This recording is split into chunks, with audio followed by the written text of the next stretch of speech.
welcome to Guys, a video series talking about different types of baseball guys. In this episode, we're talking about fan section guys. I'm a big fan of player-specific fan sections, but they're not something you see all that often, except in one specific fan base. What's this? Why exactly is Philadelphia the undisputed center of MLB fan sections? Well, it stems from a complex set of circumstances. I'm sure a Phillies homer could more accurately pinpoint this, but I'll try. First off, the Phillies used to be a model of mediocrity when the fan section craze peaked. I would estimate that peak to be around 2002 to 2005, when the Padilla Flotilla was in full effect. The Padilla Flotilla, to me, is the pinnacle of fan sections.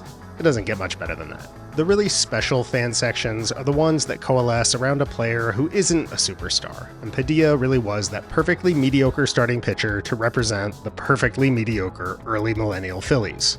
They weren't terrible or unwatchable, but they were always hovering just above or below 500, a consistent third-place team. So they generated just enough hope to bring out enthusiasm in the fan base, but not so much hope that the stadium was going to sell out and start raising prices and catering to fans with deep pockets and normie attitudes. Which brings me to the second point. The Flotilla began when the Phillies still played in Old Veterans Stadium, a massive 60,000 capacity multi-use venue. So even if there was a lot of enthusiasm, it was a tough place to sell out anyway, and the cheap seats were very cheap.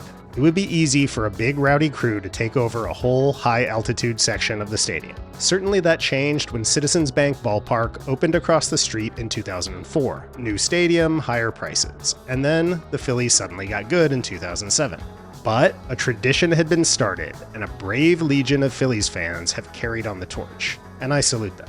It's weird to think of Philadelphia fans as being this whimsical and lovable when historically they've been considered the epitome of a toxic fan base, notorious for shouting abusive taunts at opposing or their own players, rampant public urination, forcing themselves to vomit onto other fans, and punching police horses. Hell, even Phillies god Mike Schmidt had issues with the Philadelphia fan base. 12-time All-Star, 3-time baseball MVP. He's the all-time leading home run hitter. No, he's not. It may seem like a disconnect that a fan base can engage in something as twee as showing up in knapsacks to celebrate sub-replacement level catcher Andrew Knapp, and then also gleefully hurl batteries at opposing players. But it may be a finer line than it seems. And that line can probably be found somewhere between 8 and 10 beers. Grain alcohol, baby. Whenever there's a potential riot, I'm getting blasted on grain alcohol. Riot juice! With all that said, I'm going to try my best to not overrepresent Phillies players on this team, but that's going to be hard because Philly is just so far ahead of the curve when it comes to fan sections. So it will still be a Philly-centric team, even as I try to diversify it as much as I can. And real quick, I want to give a hat tip to this great blog, 27th and Jefferson. Check the description for the link, but this guy has put together an exhaustive list of all Phillies fan sections for which there is photographic or journalistic evidence. And he goes all the way back to 1895, although there's not a whole lot between the 1890s and the 1990s. Okay, here we go. Catcher, Brian McCann. McCann's Cans. I know Phillies fans are probably screaming out for a certain fan section for a certain Phillies catcher, but we'll get to that on our bench. Like I said, I gotta prioritize non-Philly teams a bit here when I can, and this is a rare Atlanta fan section. These Braves fans would dress up as beer cans to cheer for their excellent hitting catcher. Now, I almost went with Carlos Chooch Ruiz as the starter here because of this bonkers news segment, with former Padilla Flotilla fans going to a game where Vicente was returning to Philly pitching for the Dodgers. So when Vicente takes the mound, how will you react? Well, I hope he gets hit around, baby! Yeah. Man, that's the most Philly guy ever. Then the reporter asks, There's a new group called the Cooch Train. Could you ride the Cooch Train? But there's no evidence of a Cooch or Chooch Train fan club, although there is a Chooch's Conductors, so that's probably what he's referring to. Honorable mention.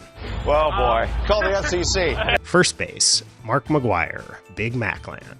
Started during Big Mac's chase of Roger Maris in 1998, this became an official section of Busch Stadium that jumped from Busch Stadium 2 to Busch Stadium 3 and is still going on to this day. It's kind of cool that it's a fan section that has outlasted the player. That is definitely rare, but it also kind of sucks because it was such a blatant corporate tie-in from the get-go. And you can keep all that corporate BS. Second base, Gene Segura. Gene's Genes. Okay, here's our first Phillies guy, and it's from very recent history. Just back in 2022, when a bunch of Penn State kids got the idea to create a Gene Segura fan section decked out in denim in honor of their shortstop. Although we've got him playing second. Third base, Placido Polanco. Polanco became a fan favorite after the Phillies received him in the Scott Rowland trade with the Cardinals. He prompted 3 different fan sections: Polanco's Posse, Polanco Heads, and Placido's Amigos. Shortstop, Larry Boa. Boa's Boys. I also like J. Roll's Bakery quite a bit, but I'm going to go with Boa's Boys, even though this was from 2003, well beyond the playing days of then Phillies skipper Larry Boa. These guys created a mini diamond in the cheap seats and acted out everything that happened during the game. Legendary. Left field, Randy Arozarena. Randyland.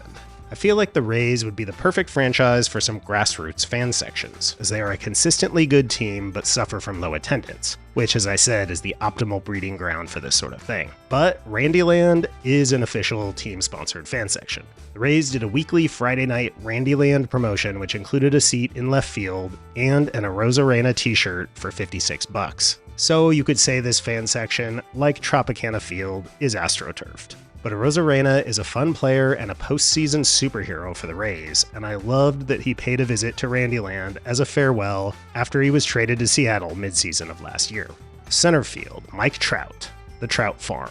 Like Randyland, it's another team-generated fan section with a t-shirt promo. Obviously, it's preferable when these things spawn organically from the fans, but I still don't mind when teams take the initiative. And hey, it's Mike Trout, one of the best to ever do it. We talked about in the nicknames episode how it's a travesty he doesn't have a great, memorable nickname, but at least he's got the Trout Farm. Right field, Aaron Judge, the Judge's Chambers. This might be the best one going today. Again, this one was created by the Yankees front office, but I love all the props. The wooden jury box section, the robes, the gavels, the wigs. It's over the top in the best way. DH, Ryan Howard. Howard's Homers. Back to the Phillies with one of the most prolific fan section generators in Philadelphia history. Ryan Howard sparked Howard's Hitmen, Howard's Hooligans, Ryan's Lions, and my favorite, Howard's Homers, with the fans wearing Homer Simpson masks. Pitching staff. I'm not going to demarcate between the rotation and the bullpen because there are so many great starting pitcher fan sections. I didn't even include great ones like Doc's Patience or Nola's Gondola in here. So I'll have some relievers, but I'll also have to relegate some starters to the pen. Vicente Padilla, the Padilla Flotilla. Obviously, already talked about this one. It's easily my favorite, with fans bringing makeshift oars to mimic rowing that flotilla during Padilla starts. Randy Wolf, the Wolf Pack. This is one of the biggest and most beloved fan groups in Phillies lore. Randy Wolf was a quality starter for the Phillies for 8 seasons. He was never really an ace, but the Wolf Pack definitely treated him as such. For all of his 91 home starts in Philadelphia, the Wolf Pack was there. The pack was started in '99 by Patrick Wood, his 7 brothers, and 4 cousins. Patrick claims to have only missed 4 of those 91 Wolf starts. One of them that he didn't miss happened to be scheduled on his wedding day. And between the ceremony and the reception, Wood and his bride arrived at Veterans Stadium and were invited into the broadcast booth to chat with Phillies legendary announcer, Harry Kalas. Incredible. Over the years, Wolf would develop a deep connection with the members of the pack, staying in touch even after he left the Phillies. When one of the 8 Wood brothers died in a car accident in 2002, Wolf attended the funeral. Kevin Millwood. Millwood's Militia. Kevin Millwood spent 2 lackluster seasons in Philadelphia, but inspired perhaps the most manic fan section of all time, the Millwood Militia. Every Millwood strikeout would trigger one of these. I hope they were getting a good deal on wife beaters because Millwood was striking out more than 7 per 9 in those 2 years. Okay, let's mix it up with a non-Phillies pitcher and an actual #1 starter, Felix Hernandez, the King's Court. It's another marketing department creation, but you can't beat this one for big-time enthusiasm. Every King Felix K brought the court to a blue-blooded fervor, and they got very Renfest with it, with lucky members of the court being honored with a ceremonial turkey leg. David Cone, Cone's Coner. or the Coneheads. This is a terrific grassroots section created by Met fans for the great David Cone. They'd dress up as Coneheads, and for every Cone K, they'd string up an orange traffic cone from the rafters. Robert Person, Person's People, another elite Phillies fan section. The perfect combination of mediocre player with very funny fan section name. Although Robert Person did have a career year in Philly in 2000. There's not much more to the gag. They're just people. We're just normal men. We're just innocent men. Steve Cishek, the C-section. Okay, I can't find any photographic or written evidence of this ever existing, so maybe this was just an idea I had in a drunken stupor around 2013. But I swear this former Marlins closer had a fan group with the very difficult to say name, the Steve Cishek. Can any Marlins fans confirm if this was a real thing? And if so, did the members dress in obstetrics cosplay? Hopefully not like that. Omar Dahl, the Dollhouse. Yet another inspired one from Phillies fans. Selecting the unexceptional Dahl, a barely replacement level hurler in his 2 years in Philly, and then coming up with a great silly name for his fan section. James Paxton, the Maple Grove. Known as Big Maple because of his Canadian upbringing, James Paxton became the centerpiece of the premier fan section in Seattle after the end of King Felix's reign. The Mariners went as far as putting a real live maple tree in the section with a cutout of the lefty's face on it. And I'm going to round out the staff here with a couple of Phillies relievers with very silly sections. Mesa's Faces. The veteran closer came to the Phillies in the early aughts heyday of fan sections, so of course he got this ridiculous one with fans wearing Mesa-esque goatees. Michael Stutz, Stutz Fruits. Just to give you a taste of how far these fan sections were willing to go, you've got replacement level reliever Michael Stutz, who pitched 3 MLB seasons, all for Philadelphia, getting his own Fruit of the Loomass section of Citizens Bank Park. Bench, Sal Fasano, Sal's Pals. Here's the one I teased earlier. Sal's Pals sprung up around Fu Manchu'd backup catcher Sal Fasano, who played only half a season in Philly, just 50 total games. That was enough to create this memorable fan section, which Fasano absolutely loved. So much so that he sent 20 pizzas to the Pals one day. Jeff Francoeur, the Frenchie Quarter. Jeff Francoeur was never a great player, but his solid 2011 with Kansas City was good enough to lead to the Frenchie Quarter in the right field stands of Kauffman Stadium, with fans sporting Mardi Gras beads. This was another one that was loved by the player. Frenchie once tossed a ball up into the section that was wrapped in a $100 bill with the message, "Buy a round of beers for the guys on me." In 2011, I don't know, but nowadays that buys you what, like 5 or 6 stadium beers? After Francoeur left Kansas City, the Royals tried to rebrand Frenchie's Quarter by letting fans vote on it. The choices were Gordo Nation for Alex Gordon, Friends in Low Places, I like this one for choosing such an obscure and not very good player in David Lowe, or Country Breakfast Club, clearly the best of the 3, but I guess Gordo Nation won.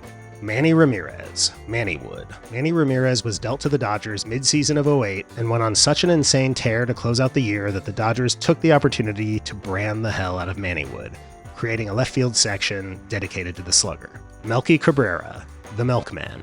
These Giants fans put together a super fun, well-costumed cheering section for Melky Cabrera, who had an all-star season for the Giants before we discovered it was something stronger than milk proteins that contributed to his bulked-up career year in 2012. Jung-Hoo Lee, the Hooligans, will stay in San Francisco with the Hooligans of the current Giants, who celebrate breakout star center fielder Jung-Hoo Lee by swaying around in their fire wigs in honor of the grandson of the wind, Marlin Anderson, Marlin's magician. And we'll finish with one last Philly and a guy who can back up a lot of positions in Marlin Anderson. You'll notice it's not Marlin's magicians. No, this is a fan club of one. Meet Marlin's magician, a guy who was really putting the PH in Fantasia. There we go. Those are our fan section guys. Let us know what your favorites are, or let us know of any ideas you have for contemporary fan sections that teams should do.